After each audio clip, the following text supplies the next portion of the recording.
በጌታችን በአምላካችን በመድኃኒታችን በኢየሱስ ክርስቶስ ቅዱስ መስቀል እናማትም። በስመ አብ ወወልድ ወመንፈስ ቅዱስ አሐዱ አምላክ አሜን።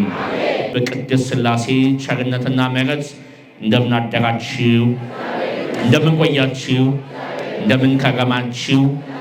አሜን።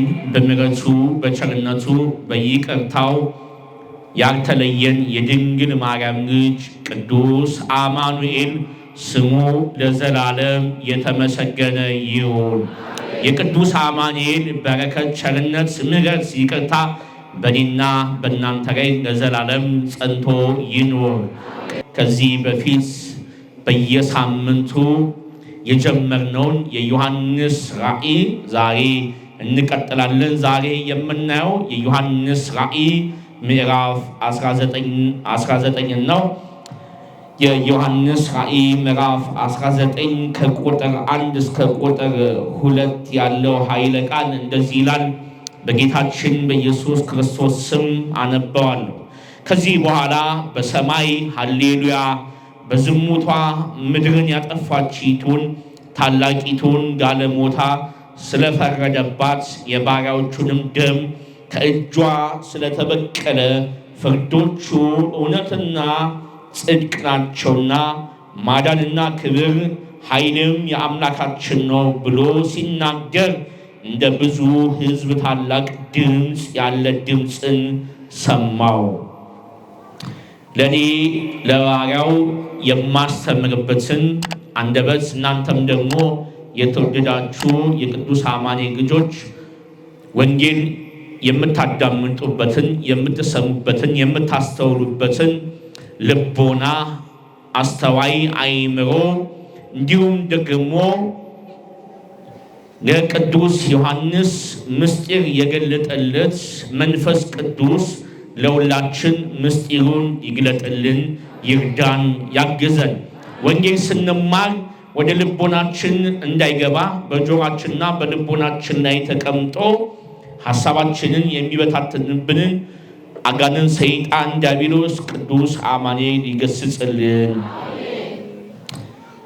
የዮሐንስ ራእይ ምዕራፍ 19 እንግዲህ ዛሬ የምንቆይበት የትምህርታችን ርዕስ ይሆናል። ቆይታችንን እግዚአብሔር ይባርክልን። ጉባኤያችንን መንፈስ ቅዱስ ይቆጣጠርልን። በዚህ ጉባኤ ላይ ቅድስት ሥላሴ ይውረድ፣ ቅዱስ አማኑኤል ይውረድ። መንፈስ ቅዱስ ከሁላችሁ ጋር ይሁን። የዮሐንስ ራእይ ምዕራፍ 19 ስለ ታላቂቱ ጋለሞታ ስለወደቀችው ስለተፈረደባት ነው የሚነግረን። የዮሐንስ ራእይ ምዕራፍ 19 በደንብ ስንመለከት ይቺ ጋለሞታ የተባለችው ትናንትና እንደተመለከት ነው ከዚህ በፊት እንዳየ ነው የዮሐንስ ራእይ ምዕራፍ 17 እና ምዕራፍ 18 ታላቅ ሴት ነበረች። ይቺ ሴት ደግሞ በአውሬ ላይ ተቀምጣ ነበር። ይሄ አውሬ 7 ራሶችና 10 ቀንዶች አሉት። በዚህ አውሬ ላይ የተቀመጠችው ሴት ታላቅ ጋለሞታ ነች። 7ቱን የምድር ነገሥታትና 10ን የምድር መንግስታት አስተባብራ ኃጢአቷን እርኩሰቷን በምድር ላይ እንደምትዘራና የዓለምን ህዝቦች የዓለምን ነገሥታት የዓለምን መንግስታት ከኃጢአቷ ጋር እንዲተባበሩ ከእርኩሰቷ ጋር ከክህደቷ ጋር አንድ ላይ እንዲጓዙ አድርጋ ዓለምን በደንብ እንዴት እንዳጠፋች በደንብ ተመልክተናል። እቺ ታላቅ ጋለሞታ ሴት ታላቂቷ ባቢሎን ነች። ባቢሎን ማለት የአመፀኞች ከተማ ማለት ነው። በብሉይ ኪዳን እንደምታስታውሱት ባቢሎን የተባለችው ከተማ የአመፀኞች የካሃዲዎች ጣዖት አምላኪዎች ከተማ ነበረች። በባቢሎን ያሉ ህዝቦች እግዚአብሔርን እንወጋለን፣ የእግዚአብሔርን መንግስት ወግተን እኛ እንቀመጣለን ብለው በዲያብሎስ ሐሳብ ተመርተው ከእግዚአብሔር ጋር እንደተጣሉና እግዚአብሔር አምላክ ሥላሴ ወደ ምድር ወርዶ ወደ ባቢሎን ወርዶ የሰው ልጆች የሰሩትን እስከ ሰማይ የሚደርሰውን ሕንፃ ተመልክተው የሰው ልጅ አይምሮን እንደሳተ የሰው ልጅ የማያገኘውን የእግዚአብሔርን ዙፋን አገኛለሁ ብሎ ራሱን ምን ያህል በዲያብሎስ ሐሳብ እንደሚያታልል አይተው ቋንቋቸውን ደበላለቁ። ባቢሎን ተደበላለቀች። የአመፀኞች ከተማ ስለሆነች ተደበላለቀች። ባቢሎን በመጨረሻው ዘመንም ተነሳለች። የአመፀኞች ከተማ፣ የካሃዲዎች ከተማ፣ ጣዖት የሚያመልኩ አስማት የሚሰሩ መተት የሚያደርጉ ባቢሎናውያን በመጨረሻው ዘመን ይነሳሉ። የዚህች የባቢሎን ከተማ ደግሞ ዋና መሪ ሆና የምትቀመጠው ይህቺ ጋለሞታ ሴት ናት። ከሷ ጋራ ብዙ ነገስታት ብዙ መንግስታት አመነዘሩ። ምን ማለት ነው? በሷ አካሄድ ሄዱ፣ እግዚአብሔርን ካዱ፣ በእግዚአብሔር ላይ አመፁ። ይህቺ ጋለሞታ ሴት ይህቺ ታላቋ ባቢሎን ክርስቲያኖችን የምታሳድድ፣ ክርስቲያኖችን የምትገድል፣ ክርስትናን የምታጠፋ ነች። ብዙ ክርስቲያኖች በዛን ጊዜ ይገደላሉ፣ ሰማዕትነት ይቀበላሉ። ባቢሎን በጥንት ዘመንም ነበር፣ አሁንም አለ፣ ወደፊትም ይመጣል። አሁንም እኮ ባቢሎን የሆኑ ሀገሮች አሉ፣ ባቢሎን የሆኑ ከተሞች አሉ፣ ጣዖት የሚመለክባቸው፣ ለአጋንንት የሚሰገድባቸው፣ ኃጢአት፣ ርኩሰት በሕግ በሌጋል የሚፈጸምባቸው ከተሞችና ሀገሮች አሉ። ከጥንት ዘመን ጀምሮ የሰው ልጅ በእግዚአብሔር ላይ ያምጻል። ጣዖትን በማምለክ አጋንንትን በማምለክ ክፋት በመስራት ወንድሙን በመግደል እህቱን በማሳደድ ቤተሰቡን በመግደል ብዙ ክህደት የሚፈጽም ከተሞች አሉ። ብዙ ባቢሎናውያን አሉ። አሁንም ወደፊትም ደግሞ ይመጣል።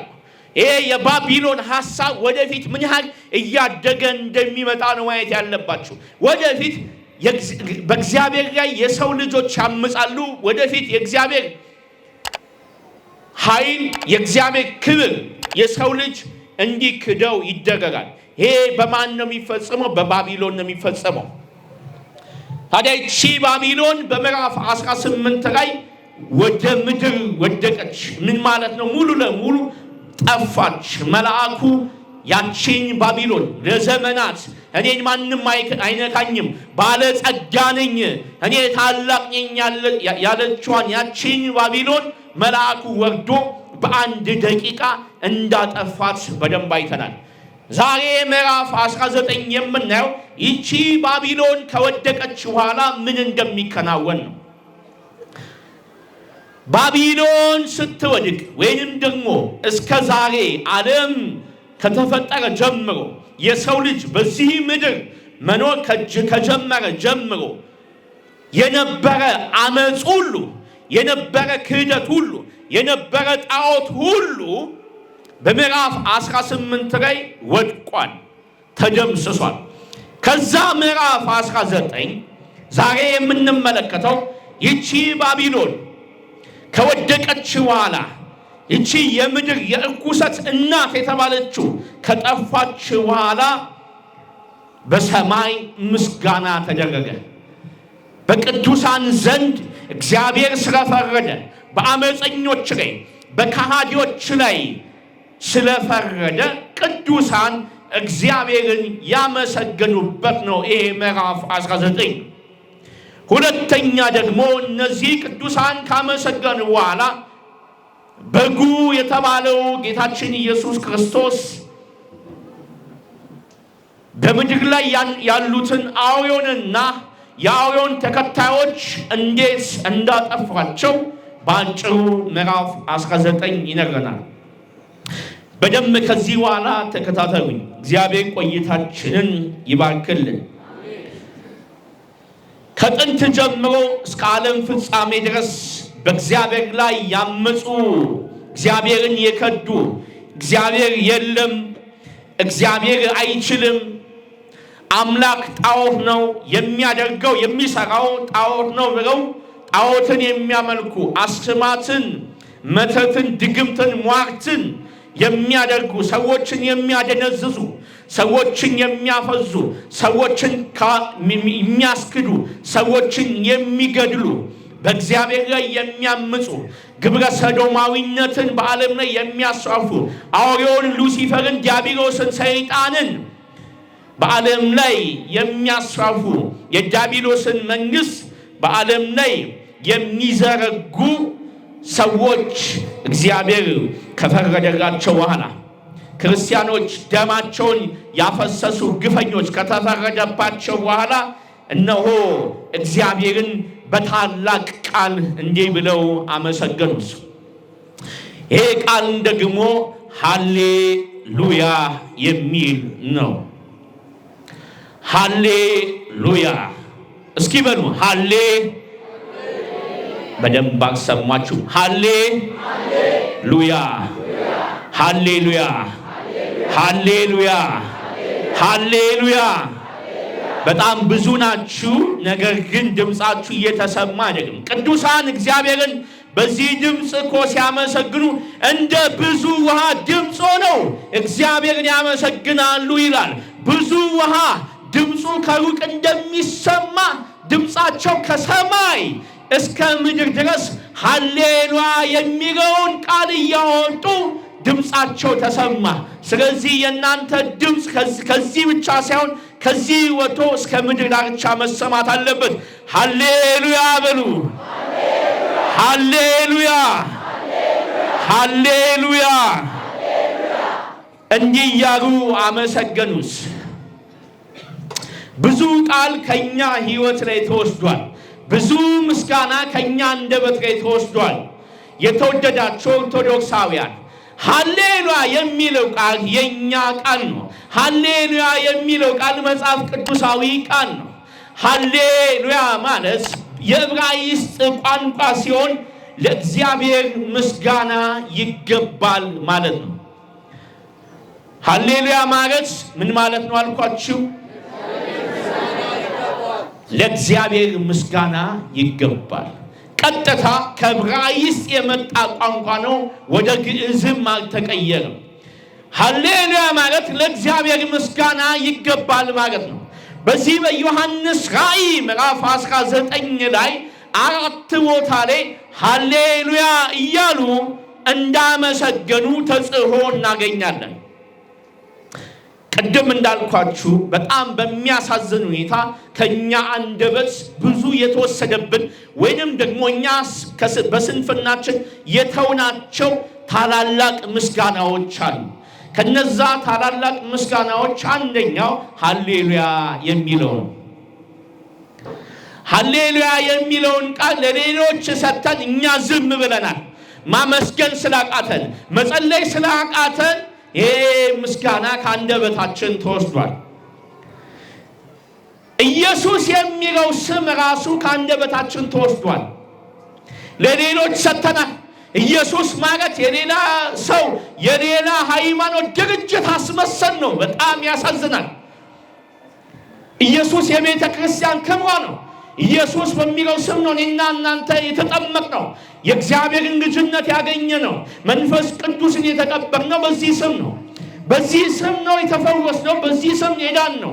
ነገር ግን ይህን ስም መጥራት አቃተን። አንደበታችን ተያዘ። ስለተያዘ መዳን አልቻልንም። ስለተያዘ በስሙ ኃይል ማድረግ አልቻልንም። ሰባኪው እንኳን መስበክ አልቻለም። እየተሳቀቀ ነው። ኢየሱስ ምን እያለ ነው ይባላል። በዚህ ጊዜ ኢየሱስ ኢየሱስ ስላላችሁ ሃሌሉያ ሃሌሉያ ስላላችሁ የሌላ እምነት ተከታይ አድርገው የሚነግሯችሁ ሰዎች ካሉ ተሳስተዋል። ይሄ የኦርቶዶክስ መለያ ነው፣ ስሟ ነው። ሰዓታት ሲጀመር ሃሌሉያ ተብሎ ነው የሚጀመረው። ስንሰግድ ምን እያልን ነው የምንሰግደው? ሃሌሉያ ለአብ፣ ሃሌሉያ ለወልድ፣ ሃሌሉያ ለመንፈስ ቅዱስ ለአብ ምስጋና ይገባል፣ ለወልድ ምስጋና ይገባል፣ ለመንፈስ ቅዱስ ምስጋና ይገባል እያልን ነው የምናመሰግነው። እስኪ ከኔ ጋር በሉ ሃሌሉያ ለአብ፣ ሃሌሉያ ለወልድ፣ ሃሌሉያ ለመንፈስ ቅዱስ፣ ሃሌሉያ ለጌታችን ለኢየሱስ ክርስቶስ፣ ሃሌሉያ ለቅዱስ አማኑኤል። አሜን።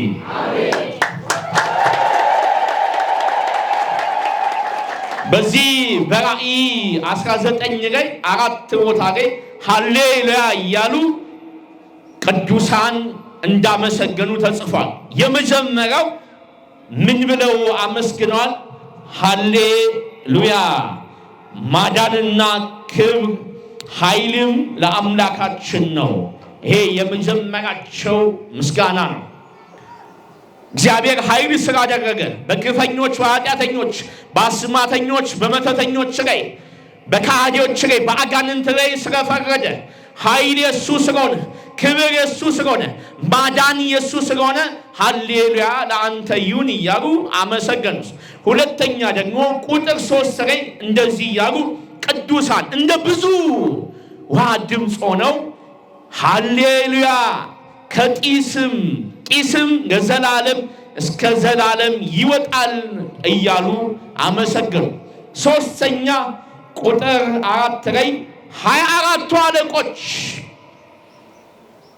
ካህናተ ሰማይ፣ 4ቱ እንስሳት ኪሩቤል በቅዱሱ ዙፋን ለተቀመጠው ለእግዚአብሔር አሜን እያሉ ሃሌሉያ እያሉ ሰገዱ። አራተኛው ደግሞ ቁጥር 6 ላይ ያለው ነው። እንደዚህ እያሉ አመሰገኑ። ሃሌሉያ ሁሉን የሚገዛ አምላካችን እግዚአብሔር ነግሷል እያሉ አመሰገኑ። የሁሉ ምስጋና አጋንንት ስለወደቀ ነው። የሁሉ ምስጋና ሰይጣን ስለወደቀ ነው። የሁሉ ምስጋና የምድር ርኩሰት እናት የሆነችው ታላቂቷ ከሃዲዋ ጣዖት አምላኪዋ አስመላኪዋ ባቢሎን ስለወደቀች ነው። ይሄ ምስጋና ወገኖቼ እዚህ አጋንንት ሲወድቅ፣ ወገኖቼ እዚህ ሰይጣን ሲወድቅ፣ ወገኖቼ እዚህ የጣዖት መንፈስ ሲደመሰስ በሰማይ ሃሌሉያ እያሉ መላእክት ቅዱሳን ያመሰግናሉ። እኛም በምድር የእግዚአብሔር ሃሌሉያ እያልን እናመሰግናለን። ቤተ ክርስቲያን ማዳኗ ሲገለጥ፣ ቤተ ክርስቲያን ኃይሏ ሲገለጥ ሃሌሉያ እያልን እናመሰግናለን። ስለምንኖር በሕይወት ስላለን እግዚአብሔር ስለፈጠረን እግዚአብሔር ለክብሩ ወራሾች ለመንግስቱ ቀዳሾች ስላደረገን ሃሌሉያ ለእግዚአብሔር ምስጋና ይገባል እያልን እግዚአብሔር እናመሰግናለን። ጌታችን ኢየሱስ ክርስቶስ ወደዛች ወደሚሰቀልባት ወደ ቀራንዮ ወደ ኢየሩሳሌም ሊገባ ሲል በዕለተ ሆሳዕና በአህያ ላይ ተቀምጦ ዘንባባ ይዘው የኢየሩሳሌም ሕፃናት፣ ወጣቶች፣ እናቶች፣ አባቶች ሃሌሉያ ለእግዚአብሔር ምስጋና ይገባል፣ ክብር አንተ ይገባል፣ እነሆ ስለኛ ልትሞት ወደዚህ ከተማ እየገባ ነው። አንተ ስለምትሞትልን ነው እኛ የምንድነው። አንተ ስለምትሞትልን ነው እኛ ቀና የምንለው። አንተ ስለምትሞትልን ነው እኛ ከአጋንንት ስራት የምንፈታው እያሉ ጌታችን ኢየሱስ ክርስቶስን አመሰገኑት። አማኑኤል ማለት እግዚአብሔር ከኛ ጋራ ነው ማለት ነው። አማኑኤል በቤተልሔም በበረቶች ግርግም ከድንግል ማርያም ሲወለድ መላእክቶች ወረዱና ሃሌሉያ ለተወለደው ሕፃን ለአማኑኤል ይሁን እያሉ አማኑኤልን አመሰገኑት። ሃሌሉያ ማለት ለእግዚአብሔር ምስጋና ይገባል ማለት ነው። ወገኖቼ ይሄ ቃል ከአንደበታችሁ አይጥፋ። ይሄ ቃል በአምልኮ ሕይወታችሁ ላይ አይጥፋ። ይሄ ቃል በስግደት ሕይወታችሁ ላይ አይጥፋ። ይሄ ምስጋና ታላቅ ምስጋና ነው። በዚህ ምስጋና ቅዱሳን አመስግነዋል። በዚህ ምስጋና መላእክት ያመሰግናሉ። በዚህ ምስጋና የሰው ልጆች ሁሉ ያመሰግናሉ። በዚህ ምስጋና በእግዚአብሔር የተፈጠረ ፍጡር ሁሉ ያመሰግናል። የማያመሰግነው አንድ ፍጥረት ብቻ ነው። እሱም አጋንንት፣ ሰይጣን፣ ዲያብሎስ፣ የተጣለው አውሬ ዘንዶ እሱ አያመሰግንም። የሱ ልጆች አያመሰግኑም። እኛ ግን የእግዚአብሔር ልጆች ሃሌሉያ እያልን በሰማይ ለሚኖር በእኛ ውስጥም ለሚያድረው ለእርሱ በቅዱሱ ዙፋን ላይ ለተቀመጠው ለጌታችን ኢየሱስ ክርስቶስ ምስጋና እናቀርባለን። ክብር ለእግዚአብሔር ይሁን። እንዲህ እያሉ ቅዱሳን መላእክት ኪሩቤል፣ ሱራፌል ካመሰገኑ በኋላ በጉ ሰርጉ ደረሰ። በጉ የእግዚአብሔር በግ የሆነው ጌታችን ኢየሱስ ክርስቶስ በቤተ ክርስቲያን ላይ በሚከተሉት፣ በሚያምኑት፣ በሚሰግዱት፣ በሚያመልኩት ላይ የሚሾምበት እነሱም ራሳቸውን ቤተ ክርስቲያን ራሷን ክርስቶስን የሚከተሉ ቅዱሳን ራሳቸውን አዘጋጅተው ሙሽራ ሆነው በበጉ ፊት ቆሙ። የበጉ ሰርግ ደረሰ። የሰርግ ቀን ደረሰ። በሰማይ ሰርግ ሊከናወን ነው። ሙሽራው አለ በዙፋኑ። እርሱም ስለኔና ስለናንተ ኃጢአት የሞተልን ጌታችን ኢየሱስ ክርስቶስ ነው። እሱ ሙሽራችን ነው። እኛ ደግሞ ሙሽሮቹ ነን። ሙሽራይቱ ደግሞ ቤተ ክርስቲያን ናት። ሙሽራይቱ ራሷን አዘጋጅታ ነበር ይላል። ወገኖቼ ሙሽራ ለመሆን ለክርስቶስ ምን ያህል ተዘጋጅተናል? ምን ያህል ራሳችንን አዘጋጅተናል? እየተዘጋጀን ነው ለክርስቶስ ሙሽራ ለመሆን ወይስ ገና ነን? ወይስ ጊዜ ዕድሜ እየጠበቅን ነው? ወይስ እስክናረጅ ድረስ ነው? ምን እየጠበቅን ነው ሙሽራ ለመሆን? አንድ ሰው ለማግባት ሲፈልግ ልብስ እንደሚያሰፋ፣ ካሜራ እንደሚከራይ፣ አዳራሽ መኪና እንደሚከራይ፣ የሚጋብዛቸውን በሰርጌ ቀን ተገኙልኝ፣ የደስታዬ ተካፋይ ሁኑልኝ ብሎ ካርድ የሚበትንባቸውን ሰው አስቦ በደንብ ይዘጋጃል። ከተዘጋጀ በኋላ ሰርጉ ደግሞ በደንብ ያማረ እንዲሆን፣ የደመቀ እንዲሆን፣ የሰመረ እንዲሆን በደንብ አድርጎ ፕላን እቅድ ያወጣል። ከዛ ተዘጋጅቶ ነው የሰርጉ ቀን ሬዲ ሆኖ ሙሽራ ልብስ ለብሶ ሙሽራይቱም ልብሷን ለብሳ የሰርጋቸው ቀን እነሱ ሙሽሮች ናቸው። ምንም አይነኩ፣ ምንም አያደርጉ። እነሱ የዛን ቀን ንጉስና ንግስ ናቸው። ምንም አያደርጉ። ለምን? ቀድሞ ተዘጋጅተዋል። ቀድሞ ነገሮችን ቦታ አድርገዋል። ወገኖቼ ጌታችን ኢየሱስ ክርስቶስ ሊመጣ ነው። ምን ያህል ተዘጋጅተናል? ሙሽሮች ነን እኮ እኛ የክርስቶስ ሙሽሮች ነን። ምን ያህል ተዘጋጅተናል? ምን ያህል ራሳችን አዘጋጅተናል? ምን ያህል ንስሐ ገብተናል? ምን ያህል ቁርባን ተቀብለናል? ምን ያህል እያመሰገን ነው? ምን ያህል እየሰገድን? ምን ያህል መልካም ሆነናል? ምን ያህል ቅኖች ሆነናል? ምን ያህል በጎች ሆነናል? በሙሽራው ፊት ስንቆም የምንመልሰው ምን አይነት መልካም መልስ ይኖረናል? ምን ያህል የተዘጋጀ ነው? ካልተዘጋጀን የመዘጋጀት ቀን ዛሬ ነው። እዚህ የተሰበሰባችሁ ሁላችሁም ከዛሬ ጀምሮ ተዘጋጁ። ጌታ እየመጣ ነው። አንዘናጋ። ንቁ እንዳለ መጽሐፍ ቅዱስ ሰዓቱና ቀኑ ስለማናውቀው ተዘጋጅተን መኖር ነው። ክርስቲያን ንቁ ነው እንጂ የፈዘዘ አይደለም። ክርስቲያን የነቃ ነው። ነቅቶ ሙሽራውን በጉን ኢየሱስ ክርስቶስን የሚጠብቅ ነው። ይሄ ሙሽራ እኮ ስለኔና ስለናንተ ስጋውን የቆረሰልን፣ ደሙን ያፈሰሰልን፣ የሞተልን ነው። ዋጋ የከፈለልን፣ ቤዛ የሆነልን ነው ሙሽራው። ካሳ ከፍሎልናል። የሞት ካሳ፣ የበደል ካሳ፣ የኃጢአት ካሳ ከፍሎልን እኛን ነፃ ያወጣን ነው። የገዛን በደሙ ነው። የሰርጉ ቀን ሲደርስ ለሙሽራይቱ ንጹሕ የሆነ የብርሃን ልብስ እንድትለብስ ተሰጣት። ይሄ ደግሞ የብርሃን ልብስ የቅዱሳን ጽድቅ ነው። ቅዱሳን ጽድቅን ይቀበላሉ። በዛን ጊዜ በመጨረሻው ዘመን በጌታ በኢየሱስ ክርስቶስ ፊት ስንቆም ሁላችንም መልካም ከሰራን በጎ ከሰራን የጽድቅ ልብስን እንለብሳለን። ጽድቅ ያልብሳችሁ አማኑኤል፣ ጽድቅ ያልብሳችሁ። ሕይወታችሁ ሁሉ በቅዱስ አማኑኤል ብርሃን የበራ ይሁን። እነሆ ከዚህ በኋላ ሰማይ ተከፈተ፣ አምባላይ ፈረስ ከሰማይ ወጣ። አምባላይ ፈረስ የሚለው ደግሞ ነጭ ፈረስ ነው። ነጭ ፈረስ ከሰማይ ወጣ። በሱ ላይ የተቀመጠው በዚህ በነጭ ፈረስ ላይ ተቀምጦ ጉዞ የሚያደርገው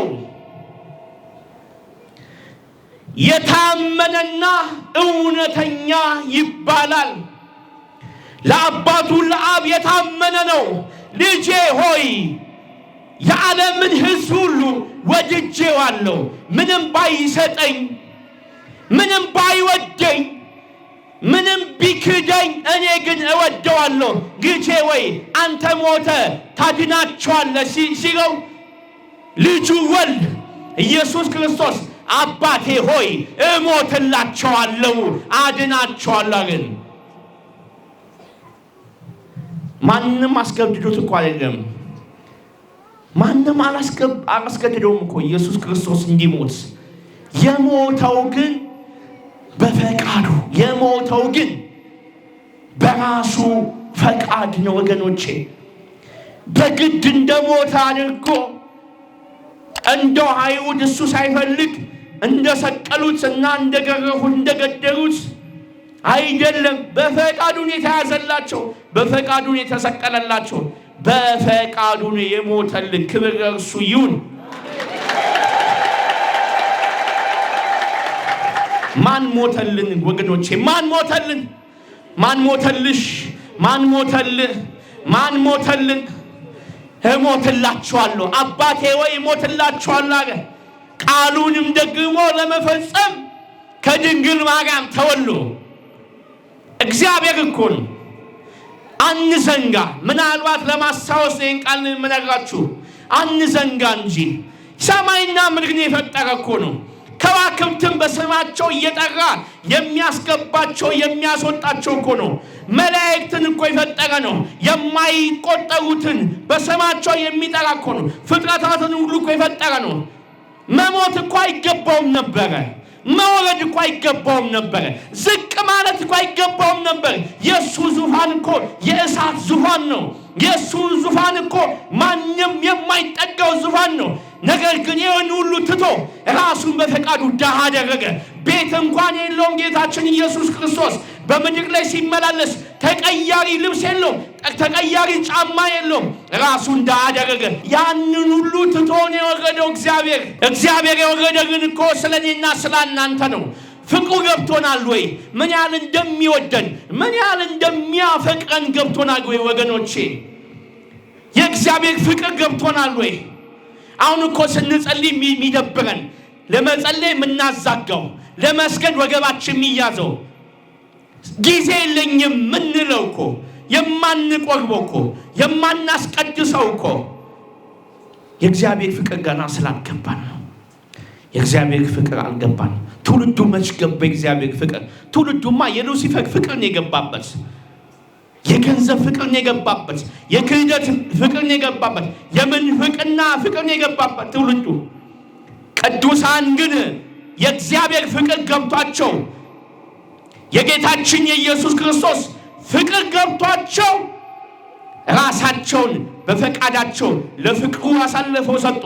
የሚደርስባቸውን መከራ ሁሉ በደስታ ተቀበሉ። እኛ የእግዚአብሔር ፍቅር ስላልገባን የሆነች ትንሽ ፈተና ሲመጣብን እግዚአብሔር እየጸለይኩኝ እግዚአብሔር እየሰገድኩኝ ምንድን ነው የሁሉ ፈተና የምታመጣብኝ? ወዲያውኑ ማጉረምረም እንችላለን። ትንሽ ከታመምን ምነው ተውከኝ፣ ምነው ተውከኝ እግዚአብሔር እንዳፈጠርከኝ እንደዚህ ሲሆን እንዲህ አይነት አንደበት ያለን። ለምን? የእግዚአብሔር ፍቅር አልገባን። እግዚአብሔር እንኳን ወዶን፣ እግዚአብሔር እንኳን አፍቅሮን ራሱን ሰጥቶናል። እኛ ግን ስለማንወደው ራሳችንን መስጠት አልቻልንም። ብንወደውማ ሁለመናዬ ለአንተ ነው እያልን እንሰጠው ነበር። ቀላሏን ስግደት እንኳን ጉልበታችን እንኳን ለማስነካት አልቻልንም። እንዴት እንሰግዳለን?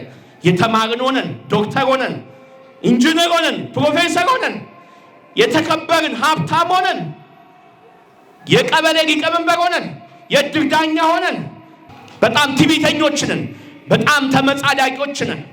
የእግዚአብሔር ፍቅር የገባው ግን ይህን ሁሉ ኮተት ያወጣል ካይምሮ፣ በእርሱ ፊት ይንበረከካል። እኔ ምንም ነኝ፣ እኔ ተራ ነኝ፣ እኔ ለአንተ ራሴን አሳልፍ የሰጠው ሰው ነኝ ብለን እንበረከክ ነበር፣ እንሰግድ ነበር። ላለመስገድ ግን አሁን እንጨቃጨቃለን። ሰንበት ነው፣ ግዝት ነው እያልን።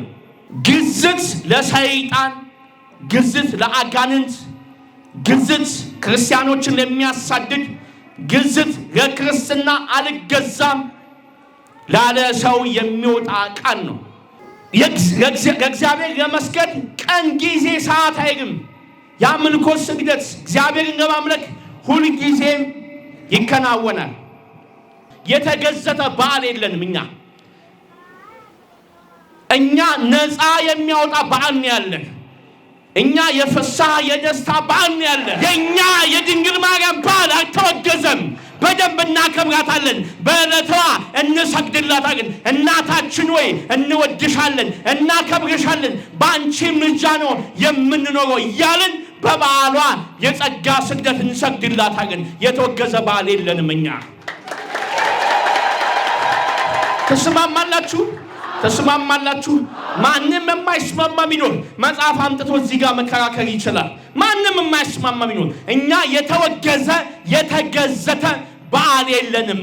በቅዱስ ሚካኤል ቀን እንዳንድን፣ በቅዱስ ሚካኤል ቀን እንዳንፈወስ የሚካኤል ቀን የተወገዘ ነው። አትስገድ፣ እንዲያታድርግ ይሉናል። አረ በፍጹም እንዳትሰማ፣ በሚካኤል ቀን እንፈታለን። ሚካኤል አባታችን፣ ሚካኤል ጠባቂያችን እኛን ሕይወት የያዘንን ዘንዶ ይደመስስልና በዕለተ ቀኑ ማንም በግዝት ስም ቅዱስ ሚካኤልን እንዳናከብር አያደርገንም። ማንም በግዝት ስም ድንግል ማርያም እንዳናከብራት አያደርገንም። ማንም በግዝት ስም ቅዱስ ባለወልድን አማኑኤልን እንዳናከብር አያደርገንም። በፍጹም ያንገበግባል። በጣም ነው የሚያንገበግበው። ያመጡልን የነገሩን በሙሉ ተቀበረን በቃ እንዲሁ እጃችን እግራችን ታስሮ እንደ አይሁዳውያን ቁጭ ብለን እንውላለን። በሰንበት እኮ ነው የምንፈታው።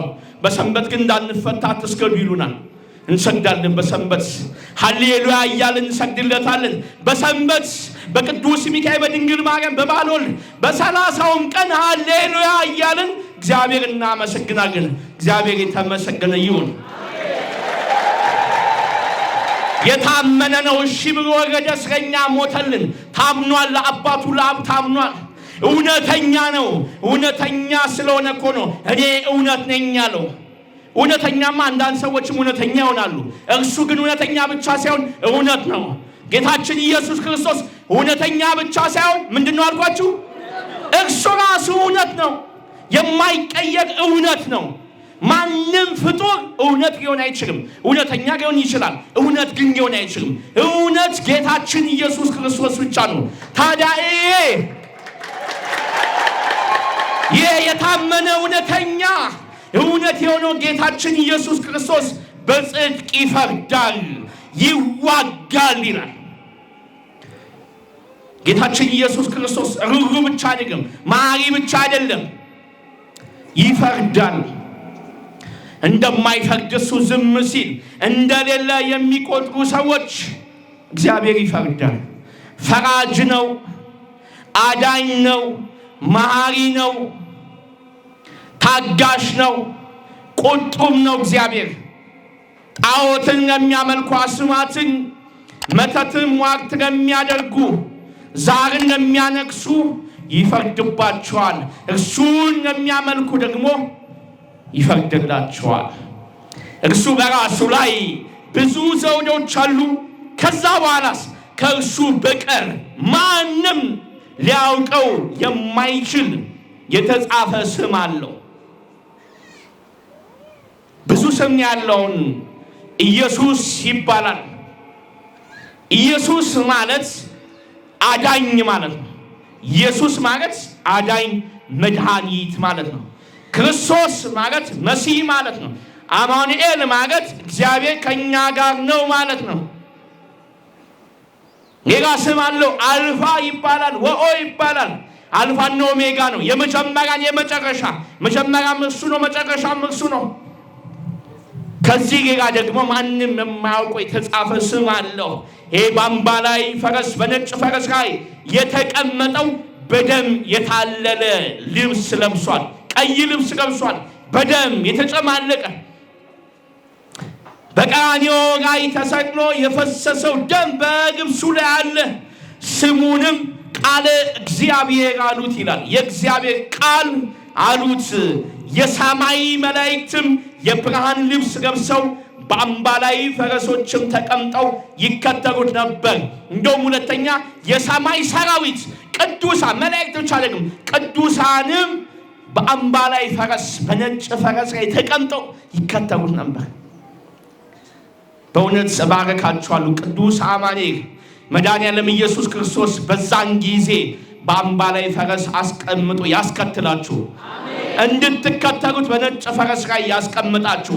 በመጨረሻው ዘመን በሲኦል ሳይሆን በመንግሥተ ሰማያት ከእሱ ጋር እንድትከተሉ ያድርጋችሁ። በደንብ አሜን በሉ።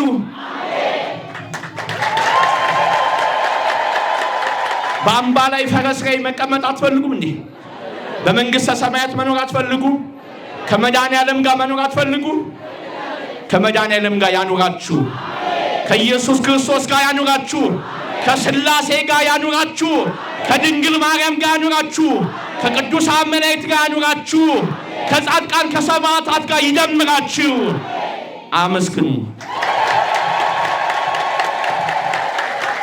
እነሆ በአምባ ላይ ፈረስ ላይ የተቀመጠው የእግዚአብሔር በግ የድንግል ማርያም ልጅ አልፋና ኦሜጋ የታመነና እውነተኛ ጻድቅ ፈራጅ ዓይኖቹ እንደ እሳት ነበልባል ናቸው። ጠላቶቹን በዓይኑ ይወጋል፣ በዓይኑ ጠላቶቹን ያቃጥላል። እነሆ አሕዛብን የሚመታበት አሕዛብን የሚወጋበት ከአፉ የተሳለ ሰይፍ ይወጣል። እርሱም ሁሉን የሚገዛ የእግዚአብሔርን የቁጣውን መቅሰፍት ወይን መጭመቂያ ይረግጣል።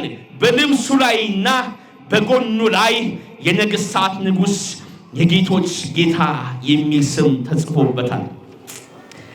በልብሱ ላይ በጎኑ ላይ የነገሥታት ንጉሥ የጌቶች ጌታ የሚል ስም ተጽፎበታል። እርሱ በሰማይ ያለው እርሱ በእኛ ልብ ውስጥ ያለው ጌታችን ኢየሱስ ክርስቶስ የጌቶች ጌታ የነገሥታት ንጉሥ ነው። ክብር ለእርሱ ይሁን፣ ክብር ለእርሱ ይሁን።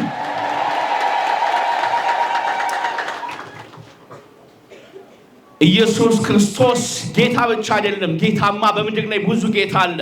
ዛሬም እኔ ጌታ ነኝ ይላል። ጠቋራ ዳንሞቴ ወሰንጋሌ በየጫካ በየጎጆ የሚመለከውም ጌታ ነኝ ይላል። አጋንንትም ጌታ ነኝ፣ ሉሲፈርም ጌታ ነኝ፣ የአየሩ መንፈስ ጌታ ነኝ ይላሉ።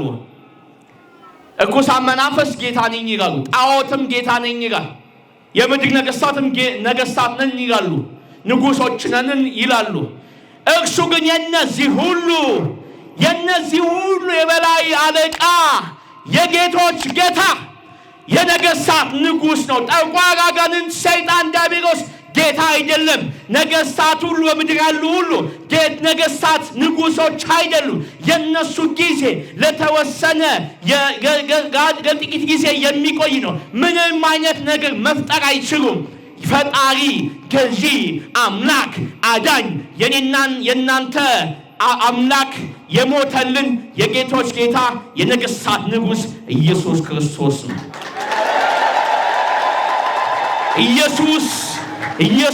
ኢየሱስ ሲባል አይደብራችሁ። በፍጹም ኢየሱስ ሲባል ደስ ይበላችሁ። በቃ ኢየሱስ ሲባል ደስ ካላላችሁ ክርስትና አልገባንም ማለት ነው። እንደዚህ ቁጭ ብለን አደገም እኮ ኢየሱስ ሲባል ራሱ መደንገጥ አለብን።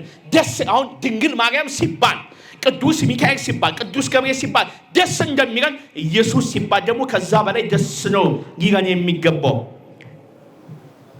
እንደዚህ ማዳመጥ የለብንም ወገኖች። በጣም ልባችን በደስታ ሊሞላ ይገባል። ሐዋርያው ቅዱስ ጳውሎስ በፊልጵስዩስ መልእክቱ በምዕራፍ 4 ከቁጥር 4 እንዳለው እነሆ በጌታ ደስ ይበላችሁ፣ ደግሜ እላችኋለሁ ደስ ይበላችሁ ያለው። ችግር መከራ እንደው ድህነት በሽታ ምናምን ስላለ አይደለም። ሕይወታችሁ እንኳን በጨለማ ቢሆን እናንተ በጌታ በኢየሱስ ክርስቶስ ደስ ይበላችሁ፣ ደግሜ እላችኋለሁ፣ ደጋግሞ ደስ ይበላችሁ እያለን ይነግረናል። ዛሬም ነገም ተነገ ወዲያም ለዘላለም ኢየሱስ ሲባል እኛ ደስ ይለናል፣ አይከፋንም በጭራሽ። የሚከፋው ክርስቲያን የለም። እንደሚከፋ ምናምን አድርገው ከነገ በጭራሽ እኛ አይከፋንም። እንደከፋን አድርገን ከተናገርም ደግሞ በጣም ተሳስተናል። ኢየሱስ የሰው ልጆች ሁሉ አምላክ ነው። ሙስሊሙ መጥራት ይችላል፣ ጴንጤው መጥራት ይችላል፣ መብቱ ነው።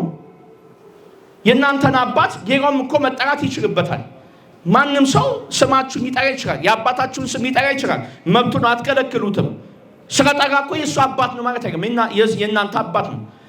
ኢየሱስ ስላሉ የእነሱ ነው ብለን እኛ ዝም ምን ከሆነ በጣም ተሳስተናል። ኢየሱስ ጌታ ነው ሲሉ አዎ ልክ ነው በሉ። ኢየሱስ ጌታ ብቻ ግን አይደለም። ኢየሱስ የጌቶች ጌታ የነገሥታት ንጉሥ ነው።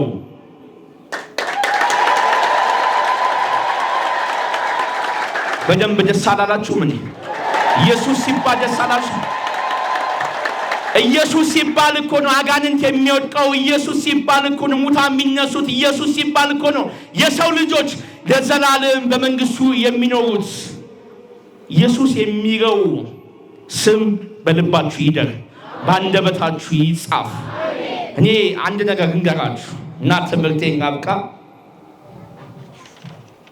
ብዙ ጊዜ ሚነከንኩኝ ነገሮች አሉ። ለምንድን ነው እንደዚህ ነው?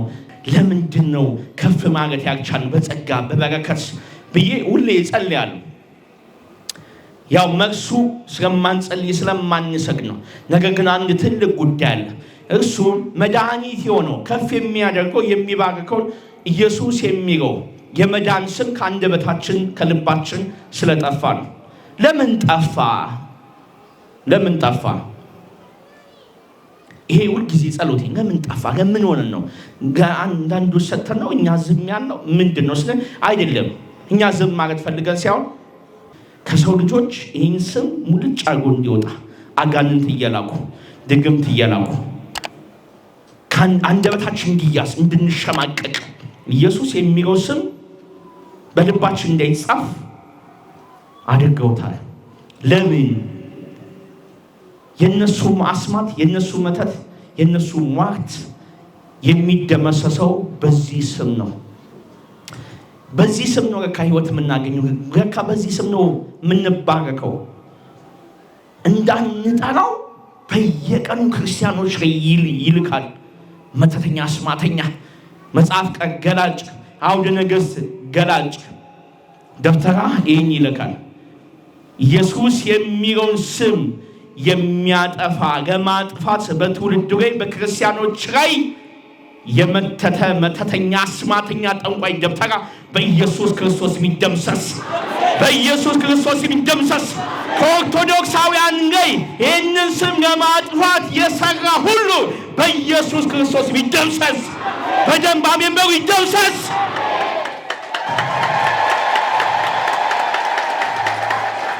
እግዚአብሔር ይህን ሲገልጥልኝ ይህን ስም በትውልዱ ላይ ለማስቀመጥ በደንብ ማገልገል እንዳለብኝ ተሰማኝ፣ አመንኩኝ፣ በእግዚአብሔር ፊት ቃል ገባኝ። ከዛ በኋላ ነው ይህን የዮሐንስ ራእይ ትምህርት የጀመርነው።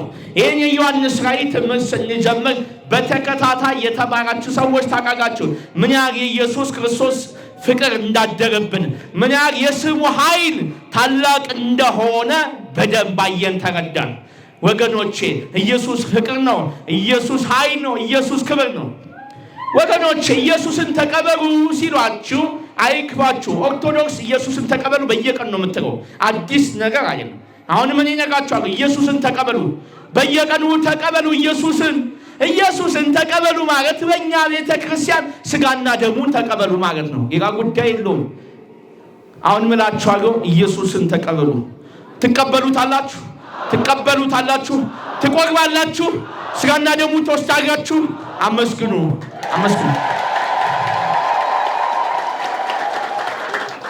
የመጨረሻው አንድ መልአክ በዚህ ምዕራፍ የመጨረሻው አንድ መልአክ በፀሐይ ላይ ቆሞ በሰማይ ለሚበሩ አዕዋፋት እንዲህ አላቸው፣ ኑ ወደ ታላቁ ወደ እግዚአብሔር በዓል ተሰብሰቡ። የነገሥታቱን፣ የሻለቆችን፣ የኃያላኑን፣ የፈረሶችና የፈረሰኞችን፣ የጌቶችና የባሪያዎችን፣ የታናናሾችና የታላላቆችን ሥጋ ትበሉ ዘንድ ተሰብሰቡ ብሎ ጋበዛቸው። አዕዋፋት ሁሉ ተሰበሰቡ ሥጋ ሊበሉ፣ የነገሥታትን ሥጋ ሊበሉ ከሰማይ እየበረሩ የታናናሽ የታላላቆች የባሪያዎችን የባለጠጎች የካህዲዎችን የአስማተኞች የጠንቋዮች የመተተኞችን ሥጋ ሊበሉ ተሰበሰቡ።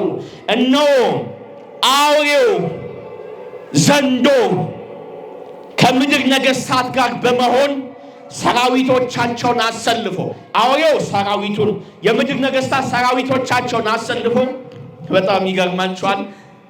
በአምባ ላይ ፈረስ ላይ የተቀመጠውን ሊወጉ ተሰበሰቡ። ሊወጉ ኢየሱስ ክርስቶስን ሊወጉ ተሰበሰቡ። እንዋጋ ብለው አሁን ይሄ የዓለም መንግስታት ኒውክሌርን ምናምን የሰሩት ምንድነው? የሰማይን መላእክት ሊዋጉ ነው። ሉሲፈርን ነፃ ሊያወጡ ምድርን ነፃ እናወጣለን ብለው ሉሲፈር እኔ ቴክኖሎጂ ሰጣቸዋለሁ፣ ኤአይ ኒውክሌር ቦምቡን ሰጣቸዋለሁ፣ በዚህ እንዋጋለን ብሎ ይህን ያሰራው ሉሲፈር ነው። አቶሚክ ቦምብ ያሰራው ሉሲፈር ነው። እግዚአብሔር አላሰራው፣ አውሬውን ያሰራው። ለምን?